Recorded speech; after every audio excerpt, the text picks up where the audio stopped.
কোনে চাকৰি পাইছে মই নিজেও নাজানো কোনো মোৰ ওচৰত কাকো কবৰ কাৰণে এজন ক্যান্ডিডেটও ইয়াত থকা আহা নাই ইমান ডাঙৰ নিযুক্তি এটা পৰীক্ষা হৈ গল মুখ্যমন্ত্ৰীয়ে গমেই নাপালে কাৰ লৰা ছোৱালীয়ে চাকৰি পাইছে মই মোৰ লগতে যিকোনো প্ৰকাৰে কমিটি বা মই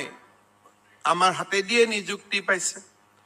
তথাপিতো ৰিটেন পাস কৰাৰ পিছত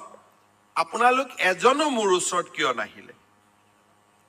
বা মোৰ লগৰ মন্ত্ৰী এজনৰ ঘৰত কিয় নাহিলে আহিবতো লাগিছিল কোনোবা এজন আচ্ছা ৰিটেনত নোৱাৰে নাই অৰেলতটো দুটা নম্বৰ বঢ়াই দিব পাৰে কিয় নাহিলে আমি সিদ্ধান্ত লৈছিলো যে অসমত যিমান সোনকালে পাৰো আমি 1 লাখ চৰকাৰী চাকৰি স্বচ্ছ আৰু নিকা পদ্ধতিৰে আমি প্ৰদান কৰিম এই প্ৰক্ৰিয়া 2021 চনৰ মে মাহৰ পৰা আৰম্ভ হোৱাৰ পিছত বৰ্তমানলৈ আমি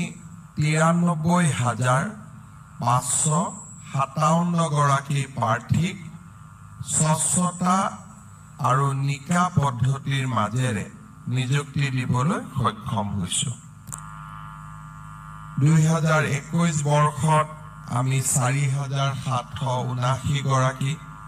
2022 বৰ্ষত 35,130 গৰাকী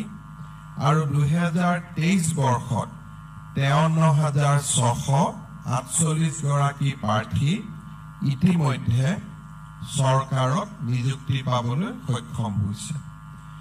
2024 চনত শিক্ষা বিভাগত নতুন নিযুক্তি হৈছে আৰু আজি আমি অসম অসামৰিক সেৱা আৰু আন সংলগ্ন সেৱাসমূহত 840 গৰাকী প্ৰাৰ্থীক নিযুক্তি পত্ৰ দিবলৈ আগবাঢ়িছো আনহাতে এই সমগ্ৰ নিযুক্তি প্ৰক্ৰিয়াৰ ফলত নিযুক্তি পোৱা প্ৰাৰ্থীৰ সংখ্যা 94,357 লৈ বৃদ্ধি পাইছে আৰু ইতিমধ্যে আমি ৰাজ্যত 35,910টা পদৰ বাবে নিযুক্তিৰ প্ৰক্ৰিয়া আৰম্ভ কৰিছো আৰু যাৰ ভিতৰত লোকসেৱা আয়োগৰ পৰৱৰ্তী বছৰ অৰ্থাৎ 2023 চনৰ বাবে আজি আমি অসমখনে এটা নতুন দিন দেখিছো আজি কোনে চাকৰি পাইছে মই নিজেও নাজানো কোনো মোৰ ওচৰত কাকো কবৰ কাৰণে এজন ক্যান্ডিডেটও ইয়াত থকা আহা নাই ইমান ডাঙৰ নিযুক্তি এটা পৰীক্ষা হৈ গল মুখ্যমন্ত্ৰীয়ে গমেই নাপালে কাৰ লৰা ছোৱালীয়ে চাকৰি পাইছে আমাৰ যুৱক যুৱতীৰ যিটো সমাজৰ যিটো নেৰেটিভ তাক আমি কেনেকে গম পাওঁ